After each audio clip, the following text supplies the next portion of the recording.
தான் புருஷனுக்காக 10 லட்சத்தை பணத்தை ஏற்பாடு பண்ணி கொடுத்துட்டு அப்பப்போ செந்தில காப்பாற்றிக்கிட்டு இருக்கிறது நல்ல பெண்ணுக்கு அழகா இல்லை தவறா அப்படிங்கிறத கமெண்ட் பாக்ஸில் சொல்லிடுங்க ஃப்ரெண்ட்ஸ். வாங்க இப்போ நம்ம பாண்டியன் ஸ்டோருக்குள்ளே போகலாம். இங்கே பார்த்தா மீனாவை செம்ம காண்டில் கத்துறாரு.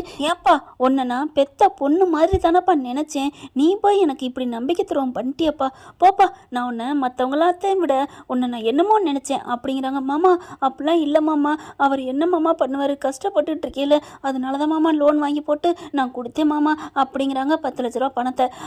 அப்போ அப்பே நானா எதுக்கு இருக்கேன் அப்படிங்கிற மாதிரி இப்போ பேசுகிறாரு.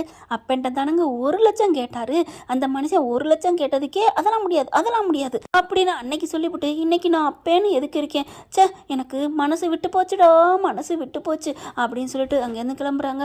கோமதியும் பார்த்தீங்கன்னா மீனா அப்படின்னு சிலுத்துக்கிறாங்க. ஏங்க விடுங்க அப்படிங்கிறாங்க. கதிர் மட்டும் ஆனால் சரவணனும் அதே மாதிரி தாங்க, ஏன்டா இப்படி பண்ணுற, அம்மாடியை பெத்தாலும் புள்ள இப்படி ஒரு புள்ள பெக்கணுங்க, அட்டே அப்பா தந்தை சொல் மிக்க மந்திரம் இல்லைங்கிறது நம்ம சரவணனுக்கு தாங்க பொருந்தும். அப்படியே செந்தில் கடைக்கு வரலன்னு சொன்ன கையோட நான் அந்த கடையிலேருந்து வந்து உங்கள் கடைக்கு வரேன்ப்பா நம்ம கடைக்கு வரேன்ப்பா அப்படின்னு வர்ற அழகு என்ன, அதே மாதிரி ஏன்டா இப்படி பண்ணிட்ட அப்படின்னு சொல்லிட்டு போகிற இது என்ன, அட்டே அப்பா அப்பா இப்படி தாங்க இருக்கணும்னு தோணுது. அதாவது அப்பனுக்கு ஏற்ற பிள்ளையா இருக்காங்க அப்படி சொல்ல வர்றேன். ஆனால் நியாயமாக கரெக்டாக நடந்துக்கிறது நம்ம தலைவர் கதிர் தாங்க. சரி விடு அப்பா அப்படி தான் ஏதாவது பண்ணுவார் நீ விட்டுரு அப்படின்னு சொல்லிட்டு நீ கிளம்பு வேலைக்கு கிளம்புனா அப்படிங்கிறாங்க. அவரும் செந்திலும் பார்த்தா அம்மா கிட்ட சொல்ல போனால் அம்மா கோச்சிக்கிறது, மீனா பார்க்குறாங்க அதெல்லாம் சரியாக போயிடும் நீங்கள் கிளம்புங்க அப்படிங்கிறாங்களா. அதுக்கப்புறம் மீனாவும் வேலைக்கு போயிடுறாங்க, செந்திலும் வேலைக்கு போயிடுறாங்க. இப்படி கொஞ்ச நாள் வேலைக்கு போயிட்டுருக்காங்க. போகையில் பார்த்தீங்கன்னா நியூஸ் வருதுங்க, பேப்பரில் பார்க்குறாங்க, அப்படியே ஆடி போகிறாங்க. மீனா ஆஃபீஸில் தான் கொண்டாந்து பேப்பரை கொடுக்குறாங்க. இங்கே பாரு மீனா அப்படின்னு சொன்னோன்னே என்னவா அப்படிங்கல, இங்கே பாரு கைதுன்னு சொல்லி போட்டிருக்காங்க. யார் அப்படின்னு கேட்கல, இந்த மாதிரி நிறைய லஞ்சமாக வாங்கி வேலை வாங்கி கொடுத்துருக்கவன் கைது அப்படின்னு வந்திருக்குமா அப்படிங்கிறாங்க. மீனாவுக்கு தூக்கி வாரி போடுது. நிறைய பேர் பணத்தை கொடுத்து ஏமாந்தவங்க தான் கையெழுத்து போட்டு இந்த மாதிரி கம்ப்ளைண்ட் பண்ணியிருக்காங்க அப்படிங்கிறாங்களா. அப்படியே ஆடி போகுது. அப்போ என்ன ஆச்சு, அப்போ வேலை கிடைக்காதா இவன் வாங்கின வேலை இவன் மூலமா அப்படிங்கிறாங்களா. ஆமாம் இவன் எத்தனை பேருக்கு வேலை வாங்கி கொடுத்தானா அது பூரத்தை ரத்து பண்ணிடுவாங்க தான், இவனே ஒரு 420 அப்படி இருக்கல இவன் சிபாரிசு பண்ணி எப்படிமா ஏற்றுக்குவாங்க அப்படிங்கிறாங்களா. ஐயோ அப்போ நம்ம வேலை போச்சா அப்படின்ட்டு செந்திலுக்கு கால் பண்ணுறாங்க. செந்தில் வேகமாக வராரு. 2 பேரும் சேர்ந்து அவங்க அப்பாட்ட போகிறாங்க. மீனா அப்பாட்ட போய் கேட்குறாங்க, அப்பா இது என்னப்பா நடக்குது அப்படிங்கல. ஆமாம்மா நானும் இப்போ தாம்மா சொன்னாங்க. ஐயோ என்னம்மா ஆச்சு, அவன் நல்லவனாச்சே தெரிஞ்சவனாச்சே எல்லாருக்கும் வேலை தாம்மா வாங்கி கொடுத்துருக்கான். இல்லையப்பா கொஞ்ச நாளில் வேலை இல்லாமல் போயிருமாமேப்பா அப்படி இப்படிங்கிறாங்க. தெரியலேம்மா, ஐயோ எனக்கு பதட்டமாக இருக்கே. சரி விடு, இதை எப்படியும் உன் வீட்டுக்கு தெரியாமல் பார்த்துக்கோ. அதுக்குள்ளே இவர் பரீட்சை எழுத சொல்லி பரீட்சை எழுதியிருக்காருல்ல அதில் எப்படியாவது வந்துடும், அதில் அந்த மூலமாக போய்க்கலாம். என்ன பண்ணுறதுன்னு ஒன்றும் புரியலை, இதில் நம்ம மாட்டாமல் இருந்தோமே அது வரைக்கும் தப்பிச்சுக்கிறோம் அப்படிங்கிறாங்க. அப்பா 10 லட்சம் போச்சா அப்படிங்கல. என்னம்மா நீ நம்ம மாட்டாமல் விட்டோமேனு அதை நினைக்கணுமா, லஞ்சம் வாங்குறது மட்டும் தப்புன்னு நினைக்கக்கூடாதுமா, கொடுக்குறதும் தப்பு தானே. இப்போ பேசுறியாடா நொட்டை. அப்போ மீனா சொன்ன மாதிரி லஞ்சம் கொடுக்குறதும் வாங்குறது தப்புன்னு தானே சொன்னிச்சு, அப்போ எங்கடா கேட்டீங்க மாமனார் மருமேனும் அப்படி தானங்க ஃப்ரெண்ட்ஸ் கேட்கணும்னு தோணுது. அடுத்து பார்த்தீங்கன்னா இப்போ வந்து சொல்கிறாரு. இப்போ உடனே கோவம் வந்துடுது. வேணா உனக்கு 10 லட்சத்தை நான் ரெடி பண்ணி தந்துடுறேன், இப்போ என்னை விடு அப்படிங்கிறாரு. உடனே மீனா, அப்பா நான் அதுக்காக சொல்லலப்பா, உங்கள் பணமாக இருந்தானப்பா ஏன் பணமாக இருந்தானப்பா, பணம் நம்ம பணம் தானப்பா அப்படிங்கிறாங்க. அதுக்கப்புறம் சரி நாங்கள் கிளம்புறோம் அப்படின்ட்டு, இங்கே பாரு மீனா உன் வீட்டில் தெரியாமல் இருந்துக்காங்க அவ்வளோதான் சொல்லுவேன் அப்படிங்கிறாங்க. அதுக்கப்புறம் உன் புருஷன் தான் பரீட்சை எழுதியிருக்காருல வரட்டும் ரிசல்ட் வரும் அப்படிங்கிறாங்களா. ஏன்னா தொடர்ந்து இவர் பரீட்சை எழுதிக்கிட்டு தான் இருக்காருல. அதுக்கப்புறம் என் வீட்டுக்கு போகிறாங்க. என்னடி ஒரு மாதிரியாக வர்றீங்க அப்படின்னு கோமதி கேட்குது. ஒன்றும் இல்லாமல் அத்தை அப்படிங்கிறாங்க. பாண்டியன் எப்பவும் போல் வேலைக்கு போகிறதுனால கொஞ்சம் மன்னிச்சு விட்டுறாரு. அதுக்கப்புறம் கொஞ்சம் கொஞ்சமாக பேசுகிறாங்க. அடுத்து பார்த்தீங்கன்னா இவங்க வேலைக்கு போயிட்டுருக்காங்க. இங்கே பாண்டியனோட கடைக்கு ஜாமான் வாங்கிட்டு 2-3 அறுவை பிட்டுகளை போட்டு போவாங்கள்ல அந்த மாதிரி வர்றவங்க பேசுகிறாங்க. என்ன பாண்டியா நியூஸ் தெரியுமா அப்படிங்கிறாங்க. என்ன அப்படிங்கிறாங்களா. ஒன்றும் தெரியாதா, இந்த ஒருத்தனை அரெஸ்ட் பண்ணியிருக்காங்க அப்படின்னு பேப்பரை காமிக்கிறாங்க. ஏதோ லஞ்ச பணம்லாம் வாங்கி இந்த மாதிரி கைது பண்ணிட்டாங்களாம். அவன் மூலமாக பார்த்தவங்க எல்லாருக்கும் பணம் போச்சுன்னு சொல்லிட்டு கொய்யாமையோன்னு கம்ப்ளைண்ட் கொடுத்துருக்காங்க. அந்த விஷயம் உனக்கு தெரியுமா தெரியாதா அப்படிங்கிறாங்களா. அப்போ தான் என்னென்ன வேலைன்னு பார்த்தா செந்தில் என்ன வேலைக்கு போகிறானோ அந்த வேலையும் குறிப்பிட்டிருக்கு. அவங்க பேர் யாருக்கு வாங்கி கொடுத்தவங்க முதற்கொண்டு இருக்குங்க. அப்படியே தூக்கி வாரி போடுது. அப்போயே வண்டி எடுத்துகிட்டு கிளம்புறாங்க.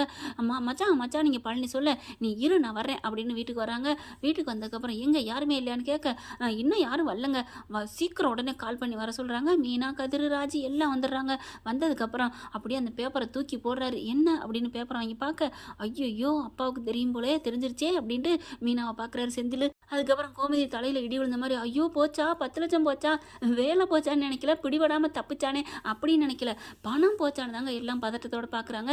அடுத்து பார்க்குறாரு பாண்டியன். என்ன இந்த விஷயமாவது உங்களுக்கு தெரியுமா தெரியாதா அப்படிங்கிறாங்களா.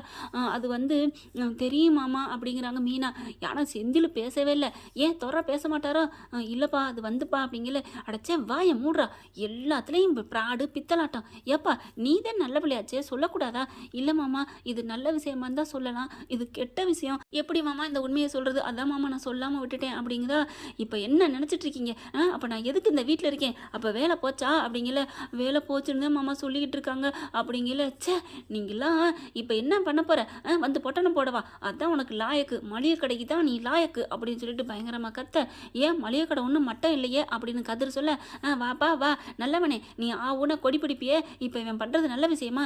சரி விடுங்கப்பா, அவர் என்ன வேணுக்கு நான் செய்கிறாங்க, நல்லா இருக்கணும் முன்னுக்கு வரணும்னு ஆசைப்பட்டு ஏதோ ஒரு தப்பு செஞ்சுட்டாரு, அது இந்த மாதிரி தப்பாக முடிஞ்சிருச்சு. இதை சொன்னால் நீங்கள் என்ன சந்தோஷமாக படுவீங்க? நல்ல விஷயமா வேலை கிடைச்சதுக்கே நீங்கள் ஆடுனீங்க, இப்போ இந்த மாதிரி நடந்துருச்சுன்னு சொன்னால் இன்னும் திட்டுவீங்கன்னு உங்கள் திட்டுக்கு பயந்துட்டு தான் அவர் மறைச்சாரு. உங்கள் மேலே ஆணவத்தில் ஒன்றும் அண்ணன் மறைக்கல அப்படிங்கிறாங்க. டே இங்கே பாடுறா ஒன்று அரைஞ்சிருவேன் அப்படிங்கிறாங்க. ஆமாம் என்னத்தானே நீங்கள் அடிப்பீங்க அப்படிங்கிறாங்க. பின்ன யார் செந்தில் அடிக்கவா? நான் அதுக்கெல்லாம் அப்படிலாம் சொல்ல வரல அப்படிங்கிறாரு கதிர். அதுக்கப்புறம் டே இனிமேல் நீ ஒரு நிமிஷம் இந்த வீட்டில் இருக்கக்கூடாது, கிளம்பு அப்படிங்கல. மாமா அப்படிங்கிறாங்க. வாப்பா உன்னையும் நான் நல்ல பிள்ளைன்னு தான் நினச்சேன், ஆனால் நீ இப்படி இருப்பேன்னு நினைக்கல.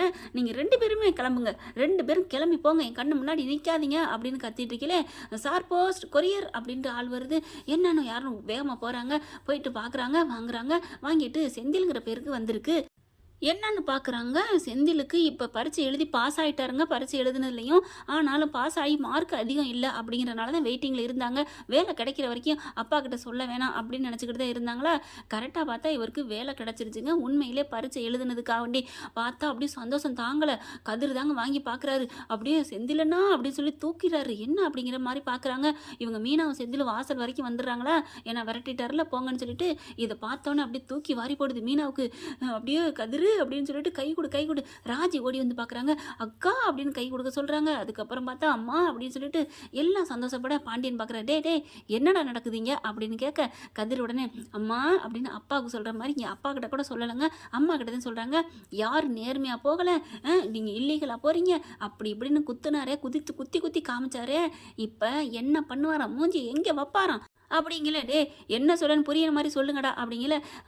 செந்திலண்ணே பரீட்சை எழுதுனால ஆமாம் அதான் தெரியுமே, அதான் பாஸ் பண்ணிட்டான், மார்க் என்னமோ கம்மியாக இருந்துச்சுன்னு சொன்னீங்களேடா அப்படிங்கிறாங்க. அதான் மார்க்லாம் ஒன்றும் கம்மியாக இல்லை, அவனோட இந்த மார்க்குக்கு தகுந்த மாதிரி வேலை கிடச்சிருச்சு அப்படிங்கிறாங்களா. என்னடா சொல்கிற? ஆமாம் வேலையும் கிடச்சிருச்சு, அக்கௌண்ட் பார்க்குற வேலை தான். கண்டிப்பாக இதுக்கு 35,000 40,000 வேலை கிடைக்கும் கன்ஃபார்ம். இந்த வேலை யாராலையும் அசைச்சிக்க முடியாது, அடிச்சுக்க முடியாது அண்ணே அப்படின்னு சொல்லி கட்டி பிடிக்க மீனாவுக்கு அப்போ தாங்க மூச்சு வருது. அப்பா நீங்கள் படித்து எழுதி உண்மையிலே முன்னுக்கு வந்துட்டீங்க, நேர்மையான வழியில். எனக்கு இப்போ தாங்க நிம்மதியாக சந்தோஷமாக இருக்குது. நான் செத்து பொழைச்சிட்டு இருந்தேன் தெரியுமா அப்படிங்கிறாங்க. பாண்டியனால் ஒன்றுமே சொல்ல முடியலைங்க. வீட்டை விட்டு வெளியில் போன்னு சொன்னாரே, இப்போ மூஞ்சி எங்கே கொண்டு வச்சுக்குவாரு. கோமதி வர்றாங்க. எனக்கு தெரியும்டா மவனே அப்படின்ட்டு அவங்களும் தான் புருஷனுக்கு ஏற்றுக்கிட்டு அப்படின்னு சின்னத்துக்கிட்டு போனாங்க. இப்போ வந்து பார்த்தீங்கன்னா எனக்கு தெரியும்டா மவனேன்னு சொல்லிட்டு இருடா உனக்கு ஸ்வீட் எடுத்துகிட்டு வரேன்னு வேகமாக ஓடி போயிட்டு அப்படி இனிப்பு என்னத்தை எடுத்தாந்து கொடுக்குது. அதையும் வாங்கி சாப்பிட்றாருங்க. என்ன பண்ணுறது அம்மா வச்சே. அதுக்கப்புறம் இந்தாங்க பிள்ளைக்கு கொடுங்க அப்படிங்கல. பாண்டியன் வாங்குறாரு. வாங்கிட்டு அதுக்கப்புறம் என்ன சொல்கிறதுன்னு தெரியல. மீனாவா அப்படியே அந்த மௌனத்தை களைச்சி விடுது. மாமா வாங்க மாமா, இதில் என்ன இருக்குது மாமா, நீங்கள் திட்டுறது கண்டிக்கிறது எல்லாமே எங்களோட நல்லதுக்கு தானே மாமா, எங்களை திட்டுறதுனால உங்களுக்கு என்ன கிடைக்க போகுது, ஆனால் நாங்கள் நல்லா இருக்கணுங்கிறத தான் திட்டுறேன்னு எனக்கு தெரியுமா மாமா அப்படிங்கிறாங்களா. உடனே பார்க்குறாரு. சாரிப்பா உன்னை நான் எவ்வளோ தப்பாக நினச்சி பேசிவிட்டேன், நீ எவ்வளோ இன்னும் பெருந்தன்மையாக தான் இருக்கிற, என்னை மன்னிச்சுக்கோ அப்படிங்கிறாரு. அட விடுங்க மாமா, எங்கள் அப்பாலாம் திட்டினா நான் கோச்சிக்கிட்டா இருக்க போகிறேன், அதெல்லாம் இந்த காதில் வாங்கி இந்த காதில் விட்டுருவேன் வாங்க அப்படின்னு சொல்லிட்டு செந்திலையும் கூப்பிட்றாரு. அட வா செந்தில் அதெல்லாம் வாங்கங்க அப்படின்ட்டு அப்பா தானே அப்படின்னு சொல்லிட்டு கையில் கொடுக்குற சொல்கிறாங்க. இவங்க என்ன பண்ணாங்க, பாண்டியன் கையில் கொடுக்க மாட்டேன்னு இப்படி மண்டை ஆட்டுறாரு. என்னம்மாம்மா அவர் இப்போ பரீட்சை எழுதி கஷ்டப்பட்டு முன்னுக்கு வந்திருக்காரு, இப்போ கூட நீங்கள் மன்னிக்க மாட்டீங்களா அப்படிங்கல. இல்லைப்பா நான் கையில் கொடுக்கல அப்படின்னு சொல்லிட்டு வாயில் ஊட்டி விடுறாரு. செந்திலுக்கு சந்தோஷம் தாங்கலை. அப்படி மீனா கண்ணிலேருந்து கண்ணி தனியாக வருது. கை கொடுங்கண்ணா அப்படின்னு சொல்லிட்டு கையை வயிற்றுல வச்சு குத்துறாரு கதிர். செந்தில் சரவணை எல்லாருமே வந்துடுறாங்களா. சரவணன் வந்ததுக்கப்புறம் டே அப்படின்னு சொல்லிட்டு கட்டி பிடிக்கிறாங்க.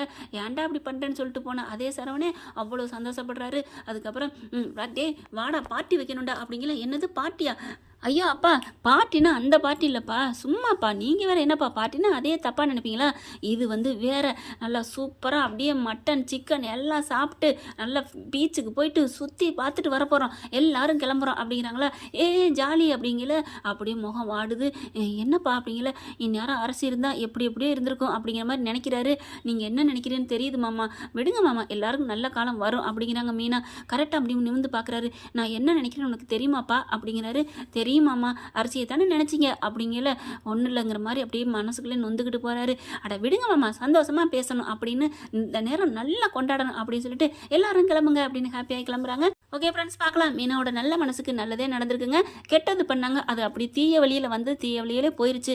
என்ன 10 லட்ச ரூபா போச்சு. அவன் ஜெயிலுக்குள்ளே போயிருக்கேன், வந்தால் 10 லட்சம் கிடைக்கும். இல்லைன்னா என்னங்க, இவருக்கு தான் ஒரிஜினலாக வேலை கிடச்சிருச்சுல.